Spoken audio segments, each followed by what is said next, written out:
Yes. Hello? Yes, this is Jackie speaking. Hi, my name is Tony, and this is Every Frame a Painting. Some filmmakers can do action, others can do comedy, but for 40 years, the master of combining them has been Jackie Chan.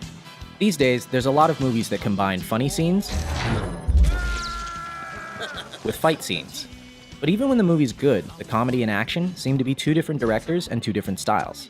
And that's why Jackie's so interesting. In his style, action is comedy, and his work shows that the same filmmaking principles apply, whether you're trying to be funny or kick ass. So let's dive in. If you'd like to see the names of the films as I'm talking, press the CC button below. Ready? Let's go. So, how does Jackie create action that is also funny? First off, he gives himself a disadvantage. No matter what film, Jackie always starts beneath his opponents. He has no shoes, he's handcuffed, he has a bomb in his mouth. From this point, he has to fight his way back to the top. Each action creates a logical reaction. And by following the logic, we get a joke. In movies, this comedic style goes back to the silent clowns like Chaplin, Lloyd, and Keaton. But I think Jackie has distilled it down to one line of dialogue. Please! I said I don't want trouble! Because he's the underdog, Jackie has to get creative, which brings us to point number 2. He uses anything around him. This is the most famous aspect of his style. Take something familiar, do something unfamiliar. I've seen him fight with chairs, dresses, chopsticks, keyboards, Legos, refrigerators, and of course, not only does this make each fight organic and grounded, it also gives us jokes that couldn't happen anywhere else. Number 3, Jackie likes clarity.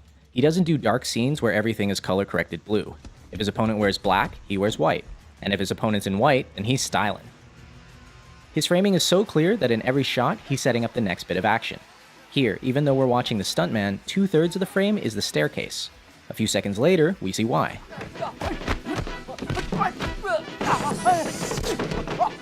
He keeps things clear by rarely using handheld or dolly moves. Like an American movie, you can see there's a lot of movement. When the camera angle movement, that means the actor, they don't know how to fight. In slow motion, you can see how the camera operator swings around to make the hits seem more violent. But since Jackie can fight,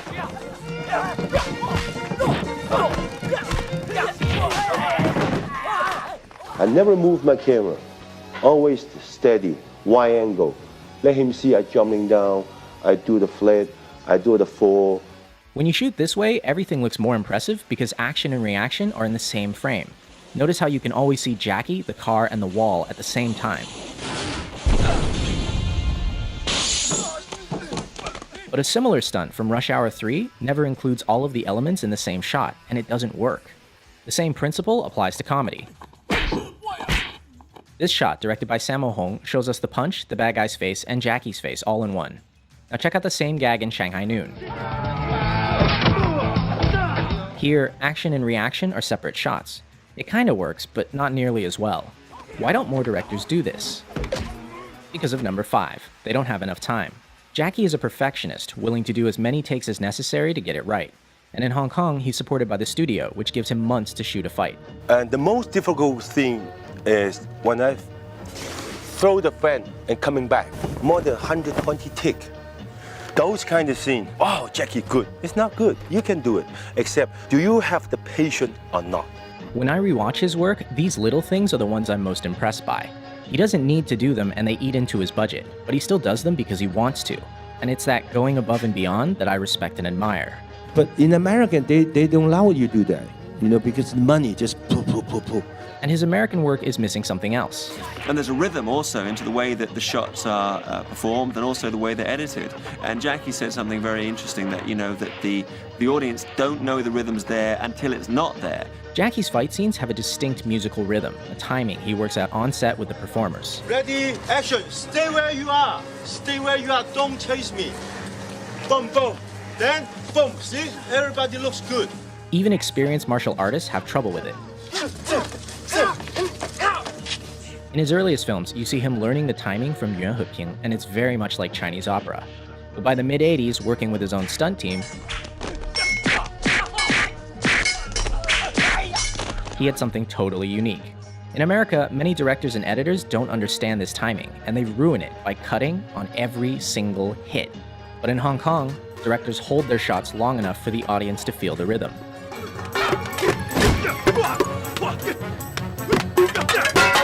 The most important part is editing.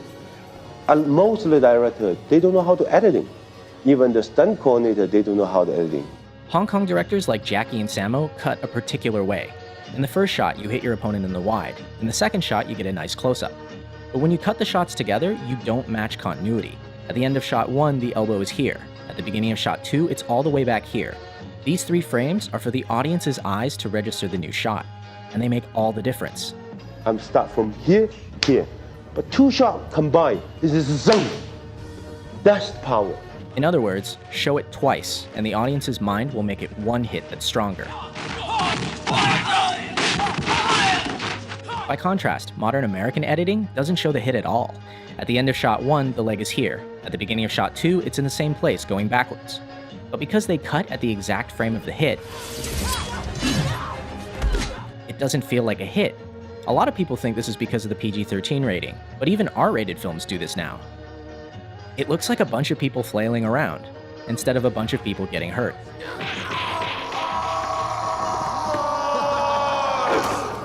Ouch.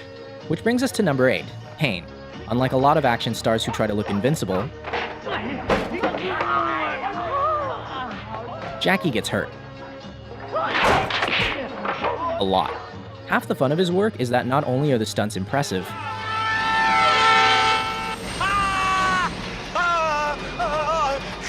there's always room for a joke. Pain humanizes him, because no matter how skilled he is,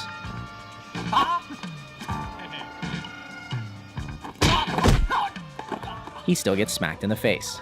In fact, Jackie's face may actually be his greatest asset. Many times the look he gives is all it takes to sell a joke, like when he does an entire fight holding a chicken. Or dressed as Chun-Li.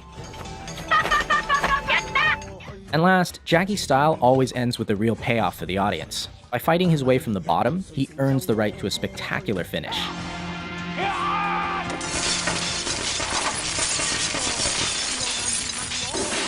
He doesn't win because he's a better fighter, he wins because he doesn't give up. This relentlessness makes many of his finales really impressive and really funny. And it's in direct contrast to a lot of his American work, where bad guys are defeated because someone shoots them.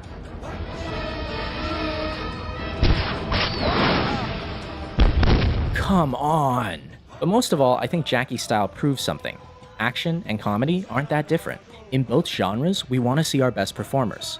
And I think a lot of modern action directors are failing completely. These actors are skilled artists, some of the best in the world. Why are the directors so unskilled? Why am I paying money to not see the action? Whatever you do the best you can, because the film live forever. No, because you know that they're raining and the actor don't have time. I said, would you go to every theater to tell the audience? No, the audience see on the theater, good movie, bad movie, that's all. Exactly. This work will last. And on that note, I leave you with the greatest death scene in film history.